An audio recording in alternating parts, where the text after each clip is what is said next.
आज बहुत ही ज़बरदस्त मौसम हो रहा है यार। मतलब शाम का लगभग 5 बजा है और इतना अच्छा मौसम हो रहा है आज पूरे दिन भर से। अभी अप्रैल का टाइम है और आप देख सकते हो कि जैकेट मैंने पहना हुआ है यहाँ पे और ठंडा है मौसम। मतलब प्लीजेंट है, काफ़ी अच्छा लग रहा है मौसम यहाँ पे। नीचे काफ़ी गर्मी है, प्लेन्स में, दिल्ली में काफ़ी गर्मी है। तो मैं यहाँ पे आया हुआ था सिर्फ एंजॉय करने मौसम। और हम सभी जाते हैं पहाड़ों में घूमने और काफ़ी अच्छा भी लगता है पहाड़ों में घूमना, पहाड़ों में रहना। और यहाँ का जो मौसम है, यहाँ का जो वातावरण होता है, जो ठंडी हवाएं, एकदम ताज़ी हवाएं जो हमें दिल्ली में नहीं मिलती हैं, वो सब हमको पहाड़ों में मिलता है। तो कुछ लोग हिमाचल जाते हैं, कुछ लोग उत्तराखंड जाते हैं। और हमारा कई बार मन करता है कि यार एक छोटा सा घर तो होना चाहिए पहाड़ में, या मेरा एक छोटा सा कॉटेज होता पहाड़ में तो कितना अच्छा होता। तो मैं हूँ सुशील और आप देख रहे हैं लेट्स रोव। और अभी मैं जिस जगह पर हूँ एक बहुत ही खूबसूरत छोटा सा गांव है उत्तरकाशी डिस्ट्रिक्ट में, जो कि है उत्तराखंड में। अगर मैं चुप हो जाता हूँ तो आप सुनोगे कि चिड़िया किस तरीके से चहचहा रही हैं यहाँ पर। मतलब दिल खुश हो जाता है आपका।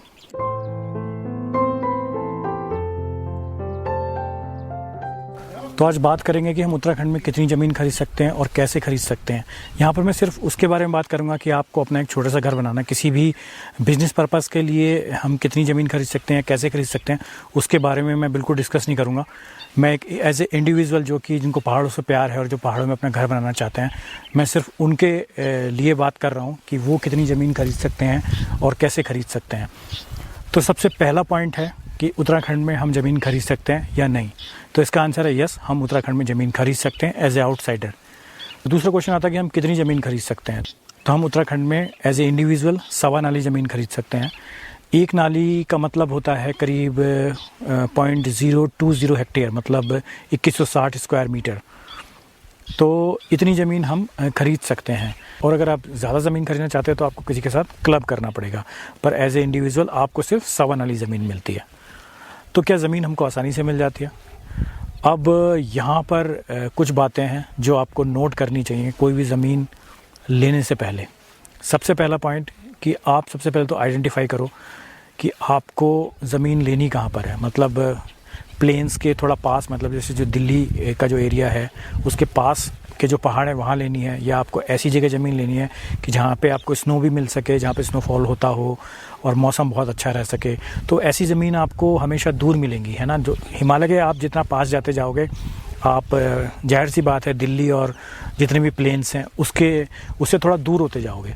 तो आपको पहले ये डिसाइड करना पड़ेगा कि आपको ज़मीन चाहिए कहाँ। उत्तराखंड के 2 रीज़न है, कुमाऊँ है, गढ़वाल है, और दोनों ही जगह आप ज़मीन ले सकते हो। मतलब जो रूल्स हैं वो सेम ही है। और ये जो मैं बात कर रहा हूँ ये सिर्फ गांव की ज़मीन के बारे में बात कर रहा हूँ। शहर में आप थोड़ा ज़्यादा ज़मीन खरीद सकते हो क्योंकि वो रिहायशी इलाके में आती है, और जो गांव की ज़मीन होती है वो कृषि वाली ज़मीन होती है, तो वहाँ के नियम थोड़े से अलग है। तो मैं सिर्फ बात करूँगा जो हमारे गांव में ज़मीन होती है। मतलब आप किसी गांव में जाके ज़मीन खरीदना चाहते हो, वहाँ एक छोटा सा घर बनाना चाहते हो ताकि आप शांति में रह सको, कोई ट्रैफिक ना हो, कोई शोर शराबा ना हो। क्योंकि पहाड़ में भी जो सिटीज़ हैं वहाँ पे ट्रैफिक है और भीड़ भाड़ बहुत है। लेकिन अगर आप जितने दूर गांव में जाते जाओगे वहाँ पे काफ़ी शांति मिलेगी आपको, और खुला हुआ एकदम वातावरण मिलेगा आपको, ताज़ी हवा मिलेगी आपको। तो अगर आप उस पर्पज़ से सोच रहे हो कि मुझे ऐसी ही जगह ज़मीन चाहिए, ऐसी जगह घर बनाना है कि जहाँ पे मैं ताज़ी हवा ले सकूँ, भीड़ भाड़ से दूर जा सकूँ, तो आपको जाहिर सी बात है किसी गांव में ज़मीन देखनी चाहिए। शहर में एक अलग तरीके का रूल्स एंड रेगुलेशन होते हैं ज़मीन खरीदने के लिए, क्योंकि वहाँ पर बिल्डर्स भी होते हैं जो आपको फ्लैट्स बना के भी देते हैं या आपको कॉटेजेस बना के देते हैं। तो उसके बारे में हम बात नहीं करेंगे। मैं सिर्फ बात करूँगा कि हम किसी दूर गाँव में जाके कैसे ज़मीन खरीद सकते हैं और कितनी ज़मीन खरीद सकते हैं। तो मैंने आपको बताया कि हम 1.25 नाली ज़मीन खरीद सकते हैं as a individual, as a outsider. अब आपको ज़मीन खरीदने से पहले क्या क्या करना चाहिए, या आप कैसे ज़मीन खरीद सकते हैं, या आपको ब्रोकर के चक्कर में पड़ना चाहिए या नहीं पड़ना चाहिए, वो सारी बातें हम ये 1 या 2 वीडियो की मैं सीरीज़ बनाऊंगा, उसमें हम डिस्कस करेंगे। क्योंकि एक वीडियो में सारी बातें बताना बहुत मुश्किल हो जाएगा और काफ़ी कन्फ्यूजिंग भी हो जाएगा। तो ऐसे स्टेप बाय स्टेप चलेंगे, है ना।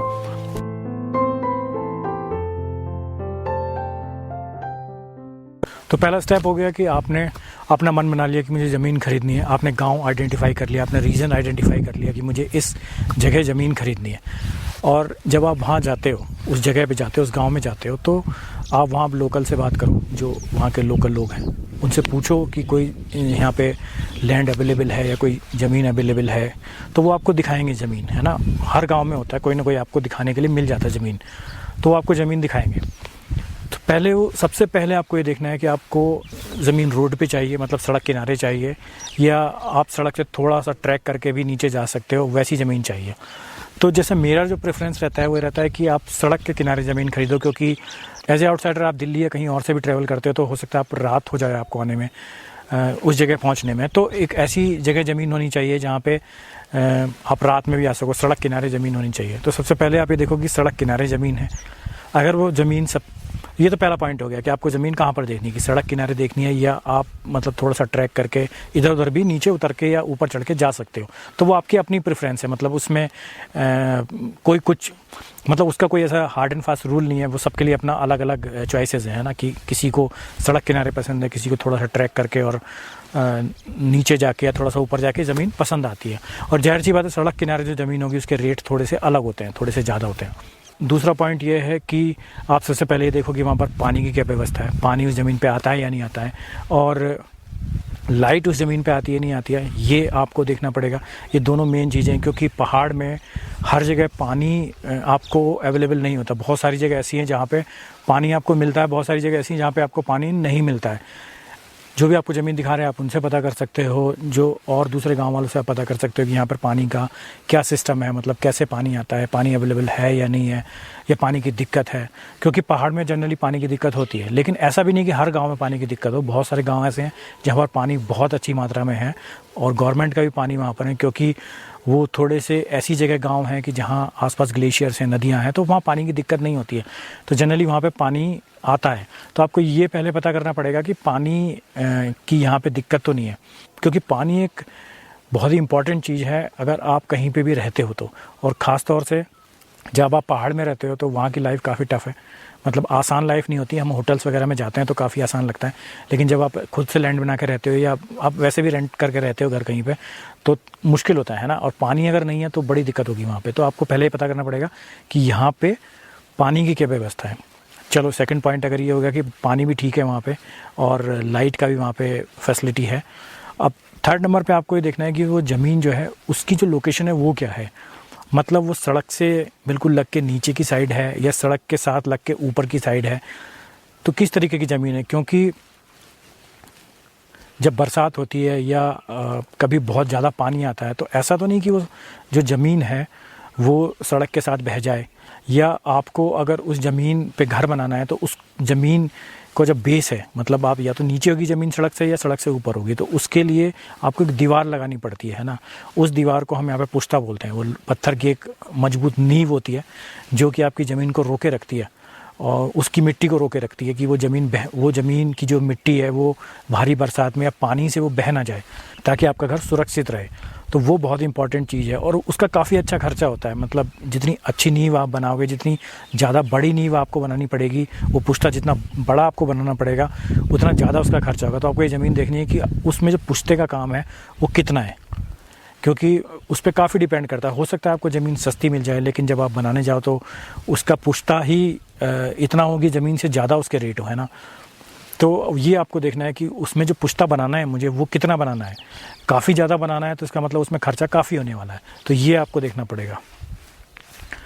अगला पॉइंट आता है कि ज़मीन जो है वो है किस तरीके की, मतलब फ्लैट सरफेस की है या थोड़ी सी स्लाइटली नीचे की साइड है या स्लाइटली ऊपर की साइड है। जो ऊपर की साइड वाली ज़मीन होती है उसमें ज़्यादा दिक्कत नहीं होती, आप जेसीबी वगैरह से खुदाई करा के और उसको प्लेन कर सकते हो। लेकिन जो सड़क से नीचे की साइड की ज़मीन होती है जिसमें ढलान होता है, उसमें काफ़ी फ़ाइट होती है, क्योंकि अगर आप उस ज़मीन को लेवल करोगे, मतलब सड़क से लेवल करोगे, तो उसमें बहुत बड़ा खर्चा हो जाता है। बहुत सारी मिट्टी आपको चाहिए और वो लेवल करने में बहुत ज़्यादा आपको मेहनत लगेगी, मज़दूर लगेंगे, खर्चा लगेगा। तो ये आपको देखना चाहिए कि जो उसका स्लोप है ज़मीन का वो काफ़ी ज़्यादा तो नहीं है। उस ज़मीन पे आप प्लेन करके अगर घर बनाने की कोशिश करोगे तो वो बहुत महंगा आपको पड़ेगा। तो जनरली क्या होता है कि कई बार सस्ती मिल जाती है वो ज़मीन और लोग ख़रीद लेते हैं और बाद में उनको पता चलता है कि यार इसको तो प्लेन करने के लिए बहुत ज़्यादा पैसा लग रहा है। तो उसका उपाय ये होता है, उसमें लोग क्या करते हैं कि उसमें पिलर्स वगैरह लगाते हैं और पिलर्स लगा के एक प्लेटफॉर्म बनाते हैं। उस प्लेटफॉर्म को आप सड़क के लेवल पर लेकर आते हो और फिर उसके ऊपर आप घर बनाते हो। और जब आप ये सब चीज़ें देख लेते हो और आपको समझ में आ जाता है कि हाँ मुझे यही वाली ज़मीन लेनी है, तो आप जो ज़मीन का ऑनर है आप उससे बात करो कि भाई ये जो ज़मीन है ये, क्योंकि गांव की ज़मीन होती है वो विरासत में चली आती है, तो उसको आपको पता करना पड़ेगा कि जो ऑनर है वो सिंगल ऑनर है या उसमें किसी और की भी हिस्सेदारी है। क्योंकि क्या होता है कि अगर आपने ज़मीन खरीद ली किसी से और पता चला उसमें किसी और की हिस्सेदारी होती है तो फिर उसमें काफ़ी लफड़े हो जाते हैं, फिर वो उस पर अपना मालिकाना हक प्रस्तुत कर देता है, तो उसमें काफ़ी दिक्कत आती है। तो आपको ये पता करना पड़ेगा कि ये ज़मीन सिंगल ऑनर की है या इसमें किसी और का भी हिस्सा है। तो आप उसके लिए उससे खतौनी मांग सकते हो। खतौनी के बारे में मैं नेक्स्ट वीडियो में डिस्कस करूँगा, सारे प्रोसेस बताऊँगा कि जब आप ज़मीन परचेज़ करने जाएंगे तो आपको क्या क्या चीज़ स्टेप लेने हैं। तो आप उसे खतौनी मांग सकते हो, उसमें चेक कर सकते हो कि ज़मीन किसके नाम पे है और कौन सा इसका खेत नंबर है, तो वो सब आप पता कर सकते हो। और उसके बाद उस खेत नंबर वगैरह का पता करके, उस ज़मीन के बारे में पता करके आप दूसरे और गांव के लोगों से भी पता कर सकते हो।